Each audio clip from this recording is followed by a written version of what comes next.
یہ کہنا کہ تو نے شفا پائی یا تیرے گناہ معاف ہوئے، تیرے گناہ معاف ہوئے، میرے ایسا کہنے کی وجہ تمہیں یہ آگاہ کرنے کی ہے کہ میرے پاس یہ اختیار موجود ہے۔ جب خدا زمین پر مجسم ہو کر آتے ہیں تو ہمیں انہیں اسی طرح پہچاننا ہے جیسے پطرس نے پہچانا تھا، ہمیں انہیں اسی طرح پہچاننا ہے جیسے یوحنا رسول نے پہچانا تھا، ہمیں انہیں اسی طرح پہچاننا ہے جیسے پولس رسول نے پہچانا تھا۔ جو کوئی جانتا ہے کہ وہ کون ہے وہ لامحدود برکات پائے گا۔ یہ دیکھتے ہوئے کہ پطرس اور یوحنا کا انہیں پہچاننے کا ایمان تھا کہ یسوع کون ہے، یسوع نے ہمیشہ انہیں قائم رکھا۔ انہوں نے ان سے اپنی مانند محبت رکھی اور انہیں ان لوگوں میں شامل کیا جو ان سے آخر تک محبت رکھتے رہے۔ اگرچہ یسوع نے پطرس کو کئی سخت الفاظ سے سکھایا تھا تاکہ اس کا ایمان ہرگز کمزور نہ ہو، انہوں نے پطرس سے بہت محبت رکھی اور اسے عزیز جانا۔ ان کے یوحنا کے لیے بھی یہی احساسات تھے۔ بیٹے کے زمانے میں ہونے والے واقعات کو دیکھتے ہوئے روح القدس کے زمانے میں رہنے والے ہم لوگوں کو کہنے والے روح اور دلہن کا بھید سیکھنا چاہیے۔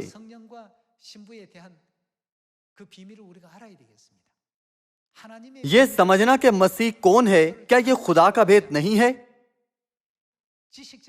فقط علم کافی نہیں ہوتا، ہمیں پوچھنا چاہیے کہ جب میں ان کے پاس آؤں تو کیا پاؤں گا؟ چونکہ یہ درج ہے کہ خدا میں حکمت اور معرفت کے سب خزانے پوشیدہ ہیں، تو ہمیں خدا سے مانگنا چاہیے کہ ہم انہیں قبول کر پائیں۔ ہمیں مانگنا چاہیے براہ کرم ہمیں حکمت دیں، ہمیں معرفت دیں، ہمیں ایمان دیں، ہمیں آسمان کی بادشاہی عطا کریں، خوشخبری کا کام پورا کرنے کے لیے ہمیں قوت دیں اور ہمیں جوش و خروش دیں۔ متی باب 9 کی طرف جاتے ہیں، باب 9 آیت 27۔ جب یسوع وہاں سے آگے بڑھا تو 2 اندھے اس کے پیچھے یہ پکارتے ہوئے چلے کہ اے ابن داؤد ہم پر رحم کر۔ جب وہ گھر میں پہنچا تو وہ اندھے اس کے پاس آئے اور یسوع نے ان سے کہا کیا تم کو اعتقاد ہے کہ میں یہ کر سکتا ہوں؟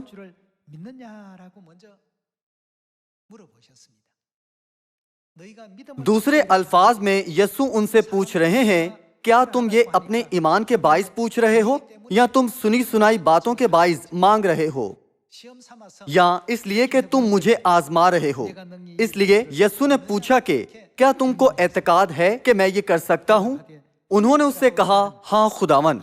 تب اس نے ان کی آنکھیں چھو کر کہا تمہارے اعتقاد کے موافق تمہارے لیے ہو، اور ان کی آنکھیں کھل گئیں۔ وہ کام جو خدا اس زمین پر مکمل کرتے ہیں وہ بعض اوقات حکمت سے ہوتے ہیں، بعض اوقات معرفت سے، بعض اوقات ایمان سے، اور بعض اوقات ایسے طریقوں سے جن کی ہم توقع نہیں کر سکتے ہیں۔ سب سے اہم بات یہ ہے کہ جب تک ہم اس کامل اعتقاد کے ساتھ خوشخبری کا کام انجام دیتے رہیں کہ آج کیا جانے والا نجات کا کام روح اور دلہن کے وسیلے مکمل طور پر پورا ہوگا تو ہم ہرگز ناکام نہیں ہوں گے۔ اکثر لوگ سوچتے ہیں جب یسوع اس زمانے میں ظاہر ہوتے ہیں تو تمام بدکار سزا پائیں گے اور تمام مسائل حل ہو جائیں گے۔ 2000 سال پہلے بھی بالکل ایسا ہی تھا۔ لوگوں نے یسوع کو بدعتی کہتے ہوئے ان پر الزام لگائے اور ٹھٹھا کیا۔ تمام دکھوں کو اور تذلیل کو آخر تک سہتے ہوئے اور مشکلات میں خدا خاموشی سے خوشخبری کی راہ پر چلے تاکہ ایک اور روح توبہ کر سکے۔ اگرچہ خدا کے پاس اپنے تمام مخالفوں کو ایک دم سزا دینے کا اختیار ہے اور نوح کے دنوں کی طرح دنیا کو پانی سے ہلاک کرنے کا اختیار ہے، پر انہوں نے ہمارے گناہوں کے لیے تمام قسم کے بہتان، تذلیل اور حتیٰ کہ مصلوبیت برداشت کی۔ کیا ان سب کی وجہ یہ نہیں کہ وہ زمین پر کھوئی بھیڑوں کو ڈھونڈنے آئے تھے؟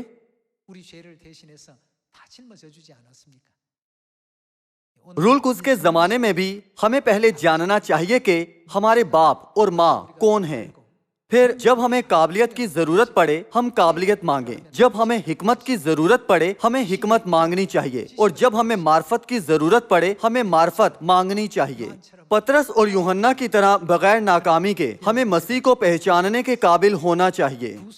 انہوں نے 2 اندھوں کی آنکھیں کھولی اور ایک عورت کا جس کے خون جاری تھا خون روکا۔ اگر ان کی مرضی ہو تو وہ کچھ بھی کر سکتے تھے، تاہم صرف ان کی قوت، معجزات اور ان کے نشانوں اور عجائب کے باعث یسوع پر بطور خدا کے ایمان رکھنے والے پل بھر میں یسوع کو رد کرتے ہوئے، دھوکہ دیتے ہوئے اور اپنے ایمان ترک کرتے ہوئے چھوڑ گئے، جبکہ زیادہ تر لوگ بیوقوفی سے ایسا کر رہے تھے۔ پطرس اور دیگر شاگردوں نے پہچانا کہ وہ کون تھے اور کہا، ہم کس کے پاس جائیں؟ ہمیشہ کی زندگی کی باتیں تو تیرے ہی پاس ہیں، ہم ہرگز کہیں اور نہیں جا سکتے، ہم جانتے ہیں کہ آپ کون ہیں۔ حتیٰ کہ آج بھی زیادہ تر لوگ خدا کی شریعت کا علم، کلیسیائی تاریخ کا علم اور حتیٰ کہ زیادہ حکمت اور معرفت حاصل کرنے کے لیے زیادہ جدوجہد کرتے ہیں۔ یہ سب ضروری ہے، مگر جس کی ہمیں اس زمانے میں سب سے زیادہ ضرورت ہے وہ درست طور پر خدا کو پہچاننا ہے۔ ایسے ایمان کے بغیر ہمارا ایمان ریت پر بنے گھر کے علاوہ کچھ نہیں ہوگا، جو اس وقت یقیناً گر جائے گا جب ایسے گھر پر ہوائیں چلیں اور پانی چڑھے گا۔ ہمارے ایمان کی باقی راہوں پر ہم اپنے باپ اور ماں کو پہچانتے ہوئے کہ وہ کون ہیں ان پر توکل کریں اور ان کے پیچھے چلیں۔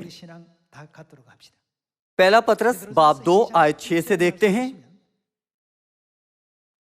چنانچہ کتاب مقدس میں آیا ہے کہ دیکھو صہیون میں کونے کے سرے کا چنا ہوا اور قیمتی پتھر رکھتا ہوں، جو اس پر ایمان لائے گا ہرگز شرمندہ نہ ہوگا۔ جو کوئی صہیون میں کونے کے سرے کے پتھر پر، جو کہ وہ مسیح ہے جو زمین پر مجسم ہو کر آئے، توکل کرتا ہے ہرگز شرمندہ نہ ہوگا۔ آیت 7 دیکھتے ہیں، پس تم ایمان لانے والوں کے لیے تو وہ قیمتی ہے، مگر ایمان نہ لانے والوں کے لیے جس پتھر کو معماروں نے رد کیا وہی کونے کے سرے کا پتھر ہو گیا اور ٹھیس لگنے کا پتھر اور ٹھوکر کھانے کی چٹان ہوا۔ جیسا کہ یسایہ باب 8 میں لکھا ہے کہ ایمان نہ لانے والوں کے لیے مسیح پھندا اور دام ہوگا اور ٹھیس لگنے کا پتھر اور ٹھوکر کھانے کی چٹان ہوگا، مگر ایمان رکھنے والوں کے لیے وہ سب خزانوں کے خزانہ ٹھہرے۔ اگرچہ دنیا کے لوگ باپ اور ماں کو نہیں پہچانتے، پر صہیون کے سب فرزندوں نے اپنی روحانی آنکھیں کھولی ہیں، نبوتیں دیکھنے کے لیے ان کی آنکھیں کھل گئی ہیں اور وہ کتاب مقدس اور انبیاء کی تعلیمات سمجھنے کے قابل ہوئے ہیں۔ ان کا اگلا قدم ایمان رکھنا ہے۔ حتیٰ کہ یہودا اسکریوتی بھی یسوع کو جانتا تھا، مگر بس اتنا ہی تھا۔ اگرچہ وہ یسوع کو جانتا تھا پر یہ معرفت ایمان کے ساتھ نہیں تھی، اسی لیے اس نے یسوع کے مخالفوں کے ساتھ مل کر یسوع کو 30 چاندی کے سکوں کے عوض بیچ دیا۔ وہ حتیٰ کہ یسوع پر الزام لگانے میں بھی سبقت لے گیا۔ آج ہمیں درست طور پر سمجھنا چاہیے کہ کیوں خدا نے کہا تھا کہ مبارک ہے تو شمعون بریونا، میں تجھے آسمان کی بادشاہی کی کنجیاں دوں گا۔ حتیٰ کہ یسوع کے دنوں میں لوگوں نے یسوع کو یہ کہتے ہوئے بدعتی پکارا تھا کہ تو آدمی ہو کر خود کو خدا بناتا ہے۔ کیا یہ یوحنا کی کتاب کے 10ویں باب میں درج نہیں ہے؟ یسوع کے ساتھ وہی سلوک کیا گیا تھا جیسا اس زمانے میں لوگوں نے باپ کے ساتھ کیا ہے، تاہم خدا کے بھید کو جاننے والوں کے لیے وہ واقعی خزانہ بن گئے ہیں۔ ایمان نہ لانے والوں کے لیے وہ ٹھیس لگنے کا پتھر، ٹھوکر کھانے کی چٹان اور ایک ایسا شخص ٹھہرتے ہیں جن پر الزام لگائے جائیں۔ جب بھی فریسی، عالم شرع اور یہودی مل کر اکٹھے ہوتے تھے، کیا وہ یسوع کو بدعتی پکارتے ہوئے کفر نہیں بکتے تھے؟ اگرچہ وہ یسوع سے اس طرح پیش آتے تھے، آج اس زمانے میں کیا زیادہ تر لوگ نہیں جانتے اور ایمان رکھتے کہ یسوع سچے خدا ہیں؟ جب روح القدس کا زمانہ ختم ہوتا ہے تو وہ جگہ جہاں لوگ داخل ہوں گے آسمان یا جہنم ہے۔ اس لیے زمین پر اپنی زندگی کے دوران شرمندہ ہوئے بغیر ایمان کی راہ پر چلنے کی غرض سے ہمیں جاننے کی ضرورت ہے کہ وہ کون ہے اور آخر تک ان کی راہ پر چلیں۔ جہاں کہیں وہ جائیں، ہم آخر تک اس راہ پر چلیں۔ جب تک ہم ایسا کرتے رہیں گے ہم یقیناً خدا کے لوگ بنیں گے جو مضبوطی سے خدا کے بھید کو تھامے رکھ سکتے ہیں اور ایسی کلیسیا بنے جس پر عالم ارواح کے دروازے ہرگز غالب نہ آئیں گے۔ اور جیسا کہ یہ نبوت ہے کہ اس خوشخبری کی منادی تیزی سے سامریہ اور زمین کی انتہا تک کی جائے گی۔ اگرچہ ہم اب تک عالمی وبا کووڈ کے باعث مختلف پابندیوں کے زیر اثر ہیں، ہمیں ہر روز آسمان کے ابدی جلال کی امید کے ساتھ جو دن بدن نزدیک آ رہا ہے خوشی اور شادمانی سے ایمان کی راہ پر چلنے کے قابل ہونا چاہیے۔ خدا کے بھید کو جاننے والے ہر روز خوشی کرتے ہیں۔ ہم ہرگز غم، اکیلے پن یا درد سے بندھے نہ رہیں۔ مجھے امید ہے کہ آپ آسمان اور اس شاندار جلال کا جو مستقبل میں باپ اور ماں دیں گے سوچتے ہوئے آج قوت بخش سبت گزاریں گے۔ امید کرتے ہوئے کہ آپ نے زیادہ فضل حاصل کیا ہے میں آج کا وعظ ختم کروں گا۔ آپ کا بہت شکریہ۔